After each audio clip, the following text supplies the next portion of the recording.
Recyclico, making lithium-ion last forever.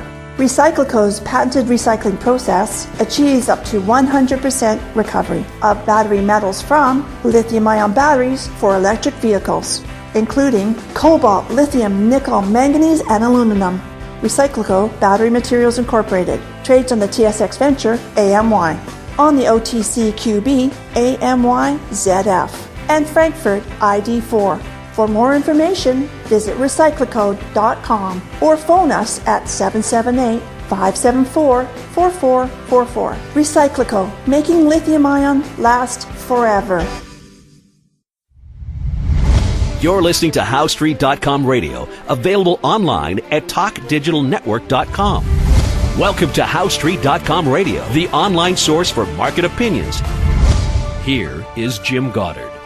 My guest is Tim Cyclesman Wood, editor of Cycles News and Views on cyclesman.com. Welcome back to the show, Tim. Jim, thanks as always for having me. Tim, taking a look at the Dow chart, if I flip my chart back exactly 1 year, what kind of difference would I see between now and last year at this time? We are at exactly the same level. We've gone nowhere. We've been treading water for 1 year. And, if you look back even to, the November time frame, I mean, it's even more pronounced. But, we're at the same level we were 1 year ago. What does that tell us? Well, it tells me that, it's a very complacent market. I mean, the complacency, I've always said to people, listen the least when they should listen the most. It's quiet now. No one is paying attention to anything. I talked to another colleague this morning, a couple of different people this morning in the business, and they're seeing the same thing. But the danger here remains high. I mean, I see the potential that we could be looking at something like the April 1930 time frame. Don't know if that's going to pan out, but I see the potential for a setup, similar to that.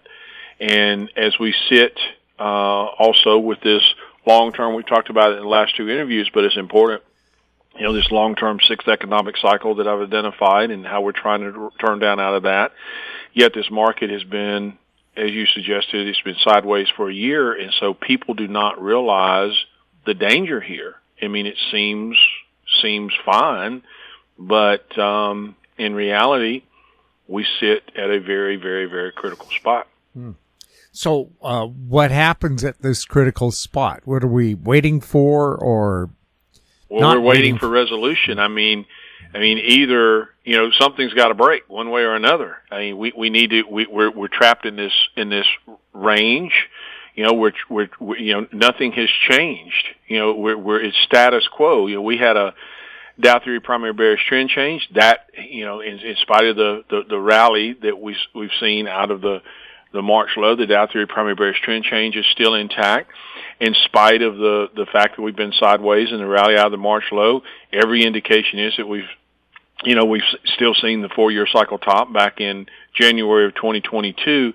And so I guess to answer the question this way, the old Dow theorist, he said, as long as you, and I'm paraphrased, but anytime you remain between a previous secondary high and low point, which was, how they looked at the markets, the market is of no forecasting value. Another thing they said is that any time, and I'm not saying this of no forecasting value here, I see the danger, but the point was also that they said that when you're between those previous 2 points, you have to assume that the previously triggered primary bearish trend change or bullish trend change, whichever it may be, is still in force. And so what I'm saying is that this flatline action that we have seen, we remain between critical points. The previous setup is still in place. Everything seems calm, but it's a very dangerous intersection. Now, so many people predicted that we would have a major drop. Is the stock market maintaining this flat line because the Fed is secretly buying stocks? Who knows? Who knows what's going on? Maybe that's it. Maybe it's just the market. We can't prove the unknown, but the fact remains it's holding. and who knows why? I mean, you could be right, but we can't prove that. What we have to look at is the structure, and like I said, the previous setup is still in place, and we're just in levitation mode. In Japan, their stock market is held up by the government. At one time, they held about 50% of the equities. Now, I'm hearing as high as 80%. Could you really have a socialist stock market happening here in North America? Well, look, there's no question that there's intervention in our market. What I'm saying is I don't know if the reason why it's holding here and it's flatlined as it has more recently is because, they're secretly buying the market and holding up. That's what I'm saying. But as far as intervention, well, the blind can see that at this point. It's been going on for 20 years. That's what, QE was all about. That's what we saw with, the push following the 2002 low, and what created the worst financial crisis since the Great Depression that everybody's forgotten about as we rolled down into the 2009 low. So yes, there's intervention in the market.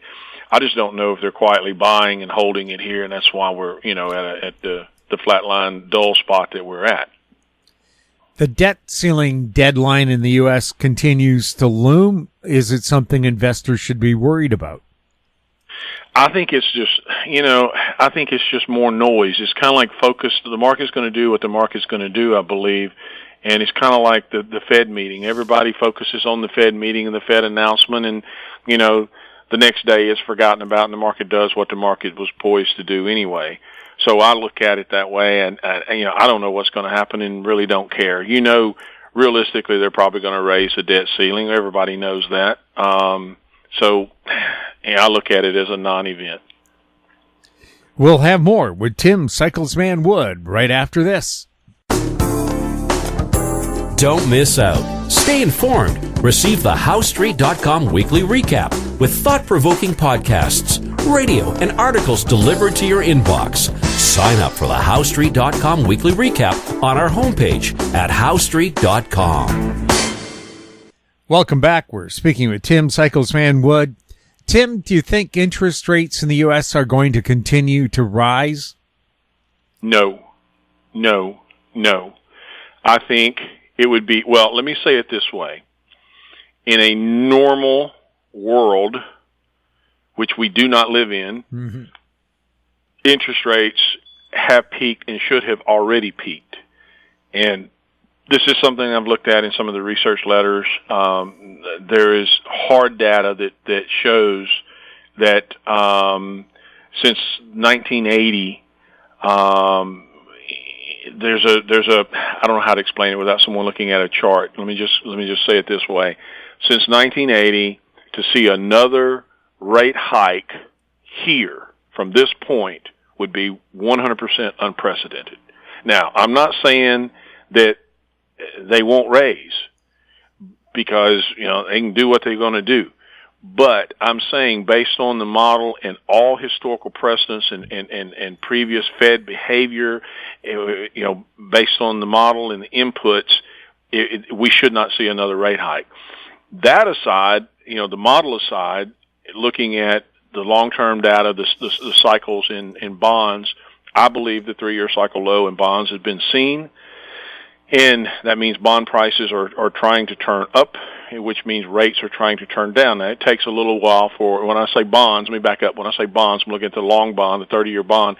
Now, it takes a little while for that to filter down into, the lesser maturities.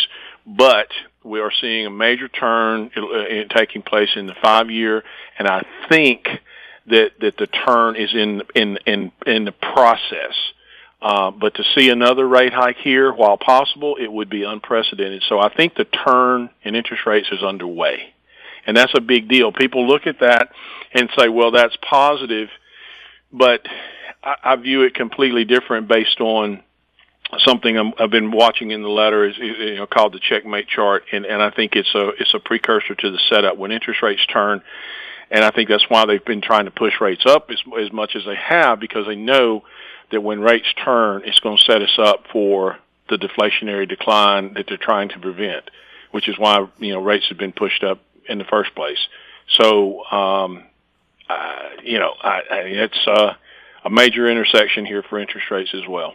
Because what I'm saying is, we have the cycles trying to turn, interest rates trying to turn, and then we have the Fed wanting to try to hold rates, actually. So it's a battle. Who's going to win? What's going on with the U.S. dollar? We have, I think long term, we've seen the 4-year cycle top. Short, intermediate term, I think we've had an intermediate degree low, and the dollar's going to rally. I mean, I think that rally is obviously underway.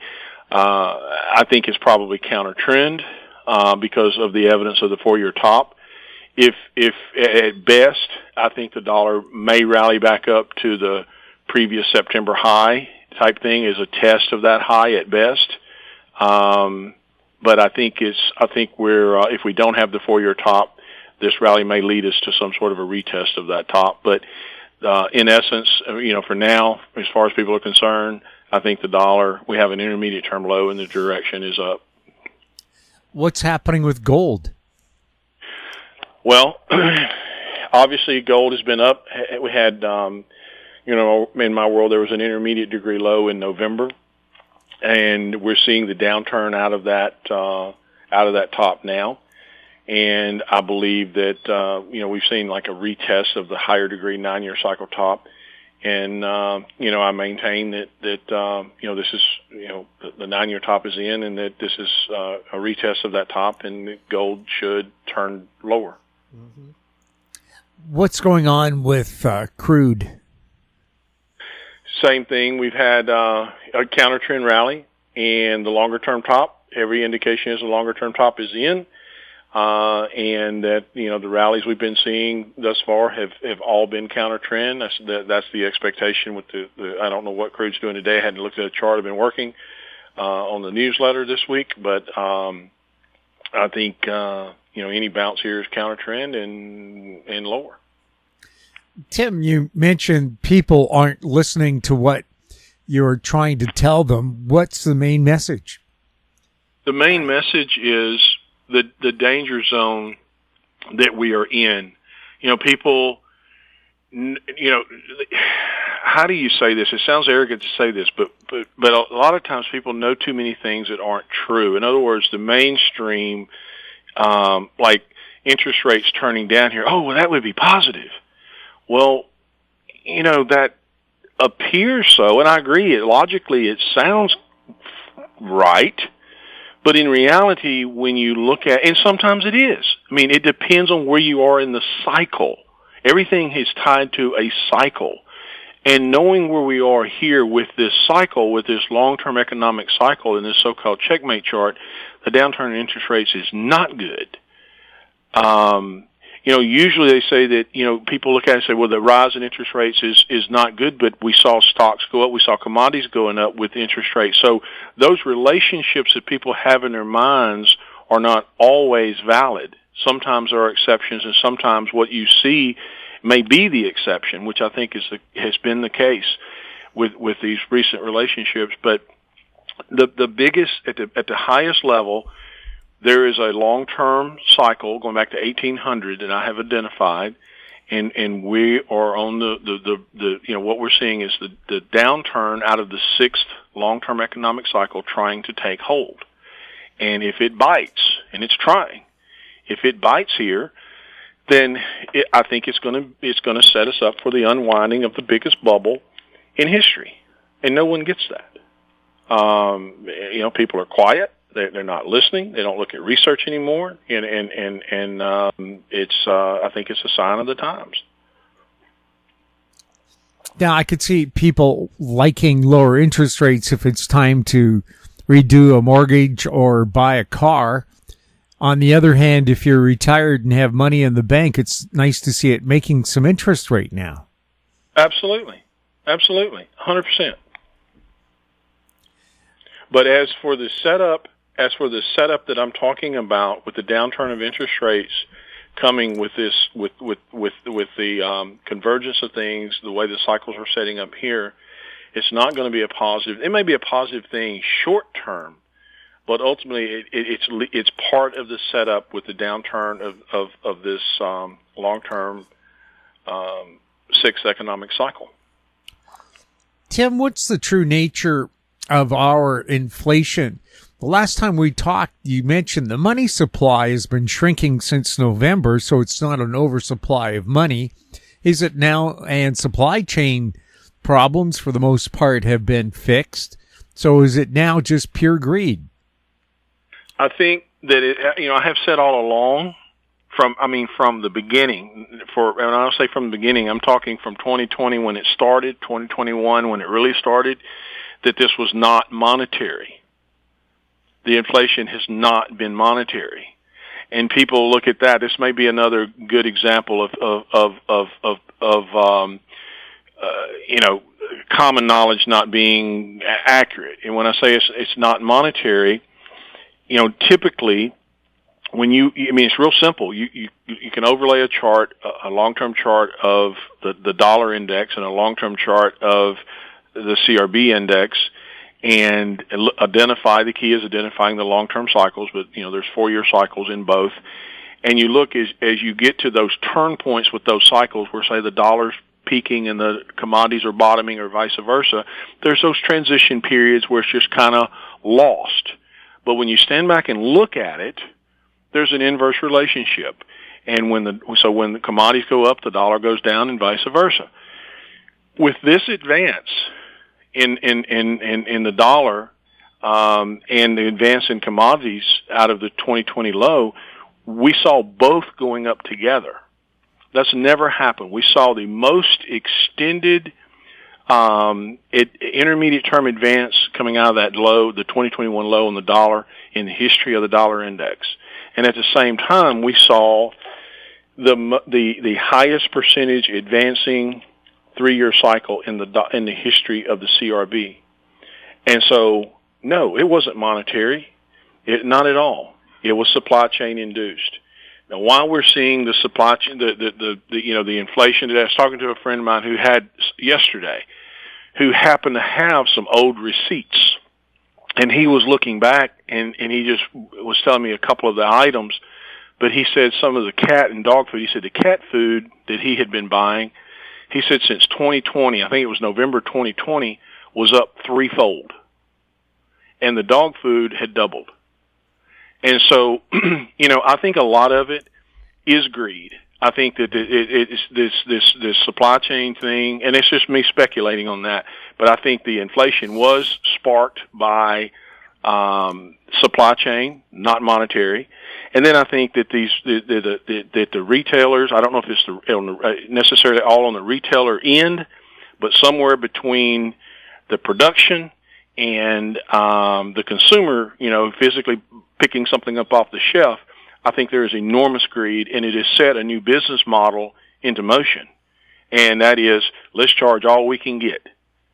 And absolutely. And I think that in and of itself is detrimental because, the economy, we have a rotting economy to begin with, and you add that inflation, or gougeflation, I guess it would be a better word, because it's not true inflation. It's just like you said, it's greed.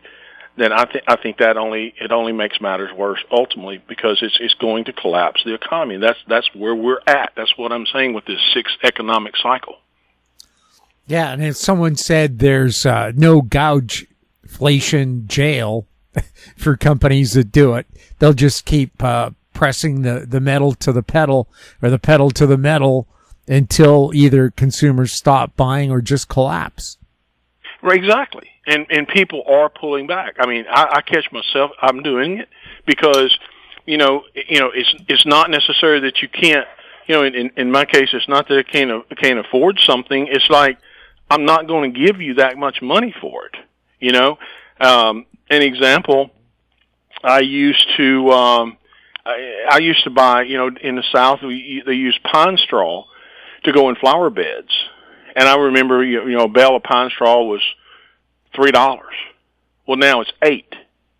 Well, okay, so I used to keep fresh pine straw in the beds more frequently. Now, I'm not going to do it till I have to, because I'm not going to give you $8 for it. So what I'm saying is that eventually it breaks. This model, this new business, this new gougeflation model, it inevitably it's not going to be supported, and I think that in and of itself leads to the deflationary collapse, which coincides coincidentally with where I'm saying we're at with this long-term economic cycle. People are pulling. They ultimately they get to the break point where they're pulling back. I mean, where's the limit? I don't know, but it's out there. Right. I bought a birthday cake for a guy the other day. A birthday cake and a thing of ice cream. I mean, that should be how much? How much do you think? $20? It's $50 for a freaking birthday cake out of the cooler. So, another example of the gougeflation. There's no way in hell a birthday cake and a half gallon of ice cream should be $50. 51 and some change to be exact. It's insane. And of course, in Canada, it would be 25% more with our smaller dollar. And it's funny that you brought up cake because my wife's a writer and she went to a writer's presentation and one of them had brought her a special cake. It cost her nearly $100 for this specially designed cake. And we thought, well, it tasted good, but it didn't taste $100 good. No, it's cake. At the end of the day, it's freaking cake, man. I mean, come on. Marie Antoinette would be happy. Right. Exactly. And you see that with everything. I mean, I hear people talking about it all the time. And, everybody's pulling back in their own way. The only thing I can say that I've seen that is where prices have come down in my area, believe it or not, is eggs. Eggs have come back to earth. They're still higher than they were in the pre-COVID world, but they've come real close to back to normal. And I don't know if that's a fluke. I can't explain it, but in this area, the price of eggs are, I guess you would say acceptable. Tim, anything else we should be keeping a close eye on right now?